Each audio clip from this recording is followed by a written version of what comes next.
Stadium in Pasadena, California. It is Super Bowl 11. This is Bill King with a welcome. Everything in the United States, everything really in a sports sense in the world, is zeroed in, focused today here in the canyon at Arroyo Seco.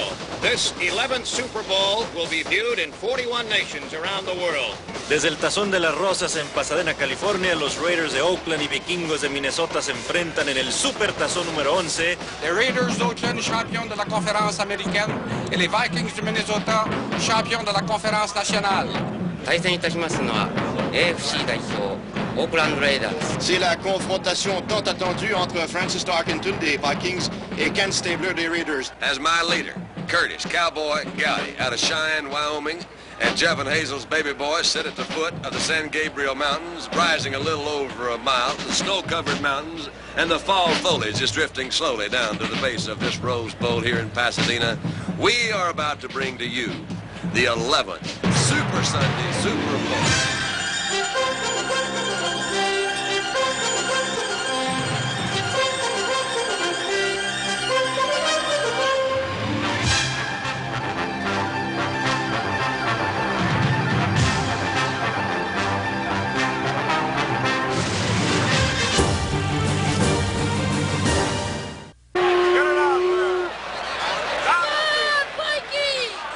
Super Bowl 11 offered a classic conflict.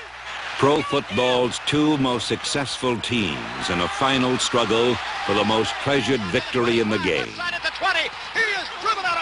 Neither the Raiders nor the Vikings had ever won a Super Bowl. But over the last 10 years, they have been the most consistent winners in the National Football League. The Raiders, a team built by Al Davis and coached by John Madden, have won divisional titles in 9 of the last 10 years. The Vikings, coached by Bud Grant, have played in more Super Bowls than any team in history.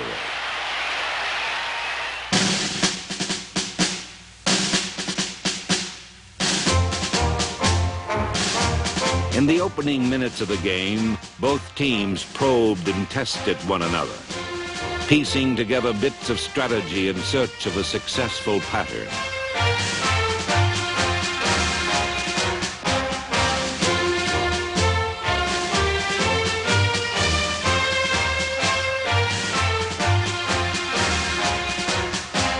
The contest was a standoff until late in the first quarter when the Raiders were forced to punt.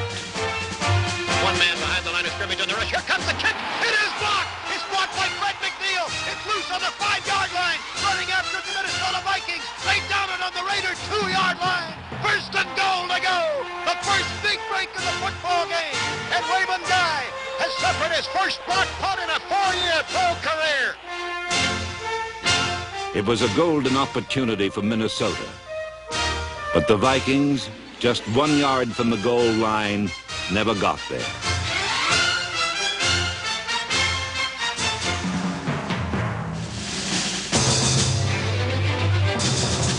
Brent McClanahan fumbled. Willie Hall, number 39, recovered the ball for Oakland.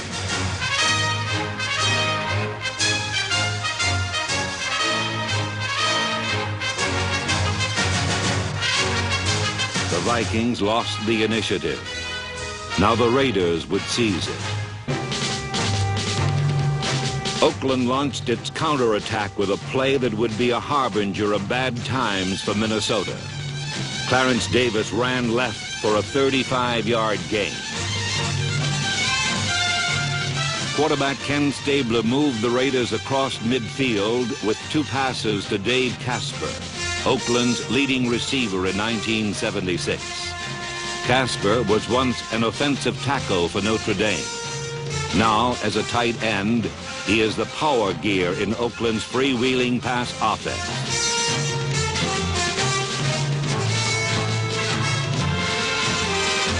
Casper's second reception put the Raiders in position for the first score of the game. Field goal, snap, spot, kick on the way. That one's good, and the Raiders finally get on the board. Scoreboard shows Oakland 3, Minnesota nothing. The Raiders had marched 90 yards in 12 plays. Although they were stopped short of a touchdown, they had moved smartly through every avenue of their game plan. The next time they had the ball, they would take the same road, only this time it would lead them to the land of 6. Raiders regained possession of the ball. They continued to run to their left. This strategy succeeded because of Oakland's ability to dominate the right side of the Viking defense, which consists of Alan Page, Jim Marshall, and number 58 corner linebacker Wally Hilgenberg. Guard Gene Upshaw pushed Page to the inside. Tackle Art Shell shoved Marshall to the outside. And when Hilgenberg came up to fill the hole, he was removed by Mark Van Eegen.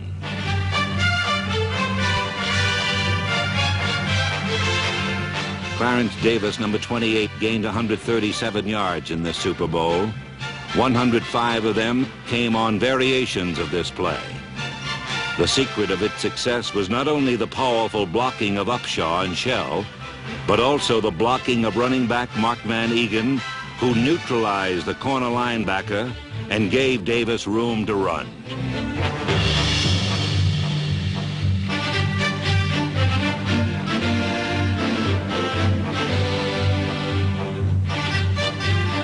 Hilgenberg has been a linebacker in the NFL for 13 years, but in spite of his experience and skill, he could not avoid the battering blocks of Van Eegen.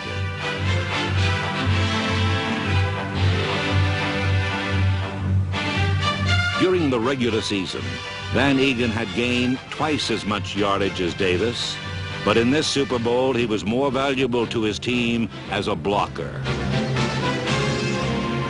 With Van Eegen hitting out on Minnesota's corner linebackers, the other Oakland running backs were able to turn upfield for solid gains. 3 carries by Carl Garrett, number 31, moved the Raiders to the Viking 6. With Minnesota expecting another run, Stabler surprised them with a perfectly thrown sideline pass to Fred Biletnikoff, who touched down at the 1-yard line. On the next play, the Raiders resumed their attack on Minnesota's right side. But instead of plowing through it, they sailed over it on an easy pass from Ken Stabler to Dave Casper.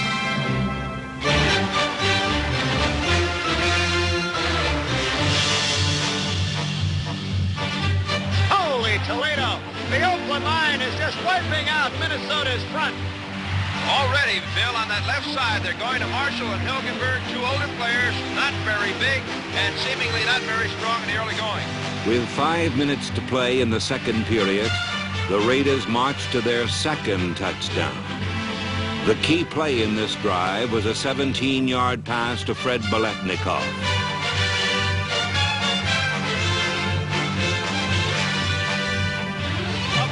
Work by the master of his position, Fred Biletnikoff, first and goal on the half-yard line. Here's the power formation right side. Hand off to Banaszak. He powers over. Touchdown Raiders! Joshua Heifetz never played a violin with more dexterity than Kenny Stabler is playing the Minnesota Viking defense this afternoon in the Rose Bowl Stadium in Pasadena. The Raiders' domination of the first half was reflected not only in the score, but also in the man-to-man matchups that, as much as any one thing, often decide the outcome of a game.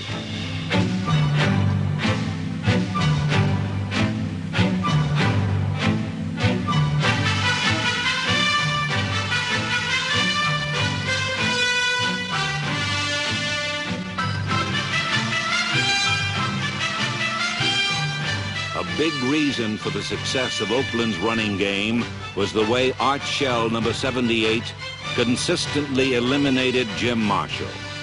Shell was so overpowering that Marshall did not make a tackle the whole game. Center Dave Dalby engaged middle linebacker Jeff Seaman, number 50, in another matchup that often ended in Oakland's favor. Dalby disrupted Seaman's angle of pursuit.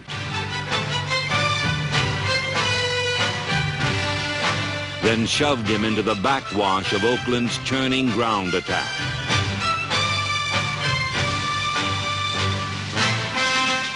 While Dalby and Shell won their battles at the scrimmage line, Fred Biletnikoff was winning another in the open field of the secondary.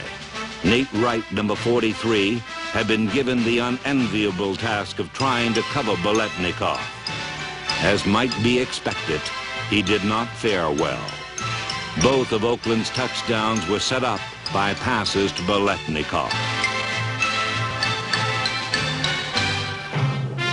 The most dangerous receiver in Minnesota's passing attack is Sammy White, number 85. White led the NFC with 10 touchdown catches, but Skip Thomas, number 26, guarded White so closely that he did not catch a single pass in the first half.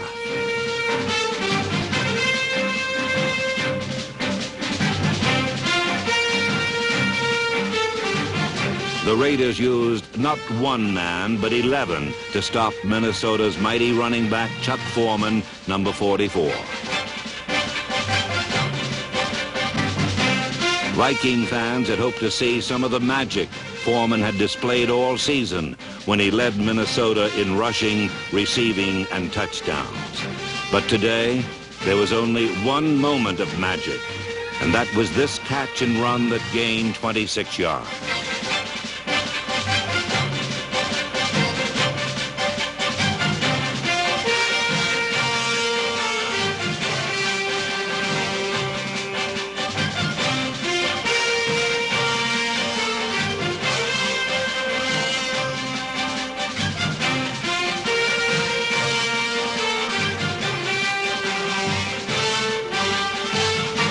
It was Foreman's only escape from the clutches of John Madden's determined defenders, who permitted him only 42 yards rushing for the entire game.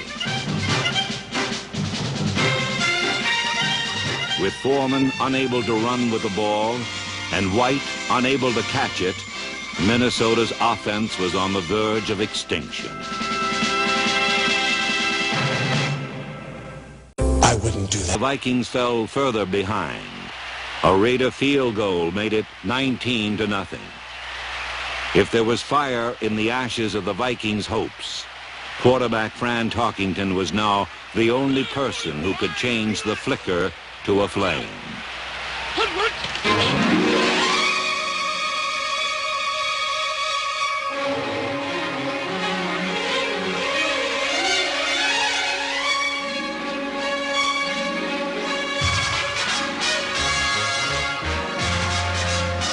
Throwing passes on almost every play, Tarkenton moved his team 68 yards in 13 plays to their first touchdown of the game. Chuck Foreman and Ahmad Rashad, number 28, made key receptions in the drive. Sammy White made his first catch of the day, and it was good for a touchdown. Touchdown, Sammy White! The Vikes are on the board with 47 seconds left to go in the first period. The touchdown roused the Viking defense.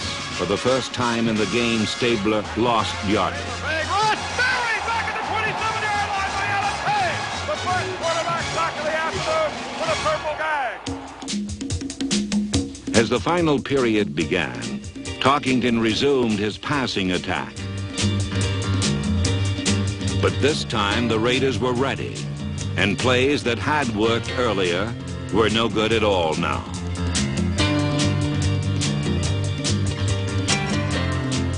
Without a running attack and needing 2 touchdowns to win, Tarkenton had to pass against a defense that had no reason to play him honest.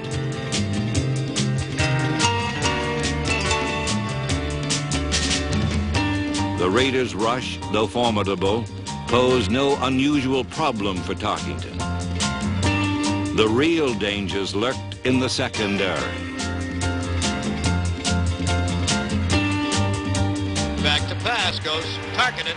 He's going down the middle, and White makes the catch. He is creamed but holds on to the football, losing the helmet. Chin strap flying one way, helmet the other. Holy Toledo. With 4 linebackers and 4 defensive backs, the Raiders surrounded and terrorized Tarkington's receivers.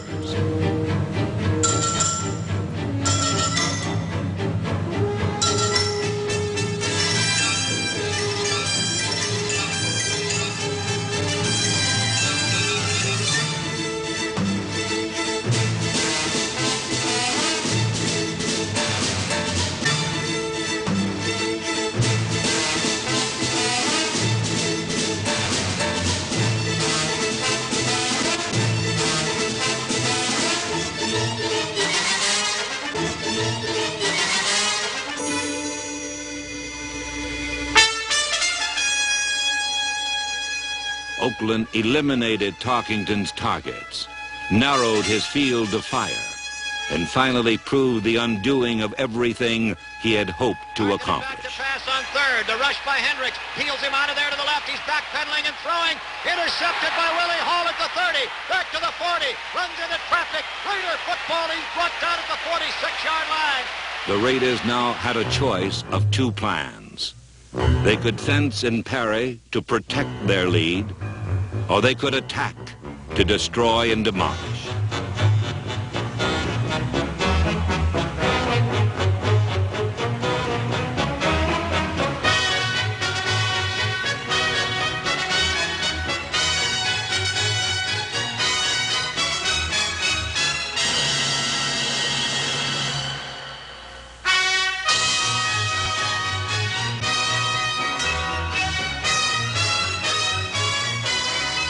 A 48-yard pass to Fred Biletnikoff put the Raiders 2 yards away from a touchdown that would end the competitive phase of Super Bowl 11.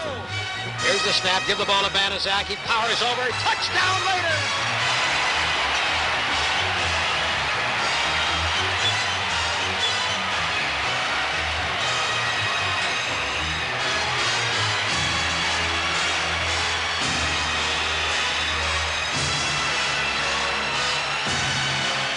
John Madden's grin is from ear to ear. He looks like a slit watermelon.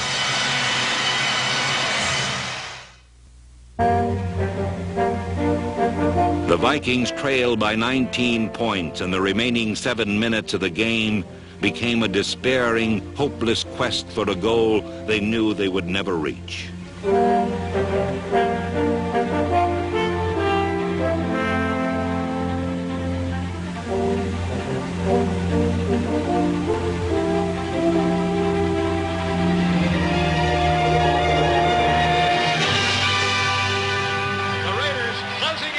Super Bowl championship. Francis back to pass. Throw the sideliner. Picked off. It's going to be a touchdown. Willie Brown. 45-40, 35-30, 25-20. Old man Willie. He's going all the way.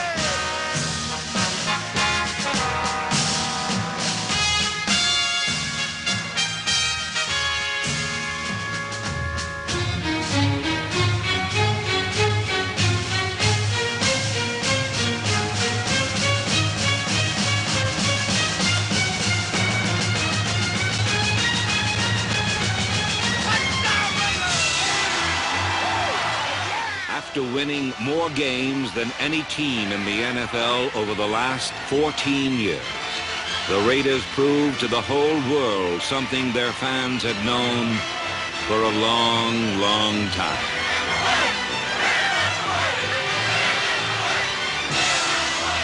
Daddy, come here, give me a kiss. Come here. Get her over.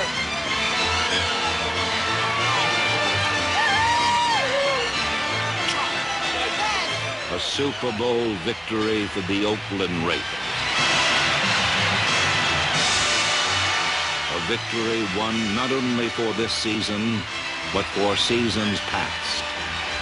A victory that set a magnificent crown on the Oakland Raiders' unrivaled 14-year reign as football's winningest team.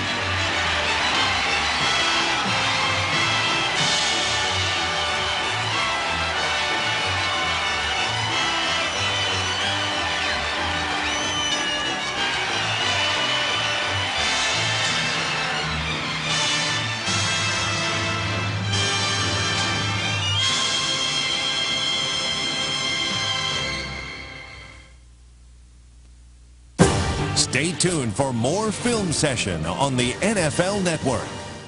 Cornerback Willie Brown started his storied career with the New England Patriots. He intercepted an NFL record 4 passes in a single game during his second season. But none were more historic than the one he picked off in Super Bowl 11. And he looks and throws. Intercepted by the Oakland Raiders. Willie Brown at the 30, 40, 50. He's going all the way. Old man Willie. Touchdown Raiders.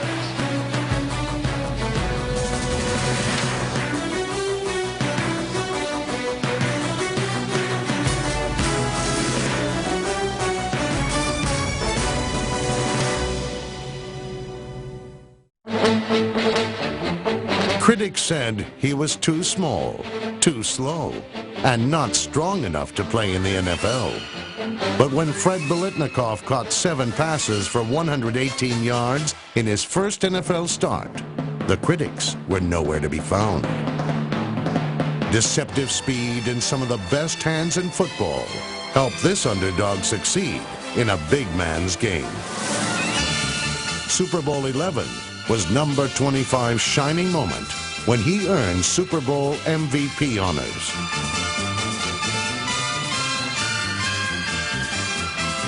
Fred Biletnikoff's 589 receptions and 76 touchdowns are not just great stats.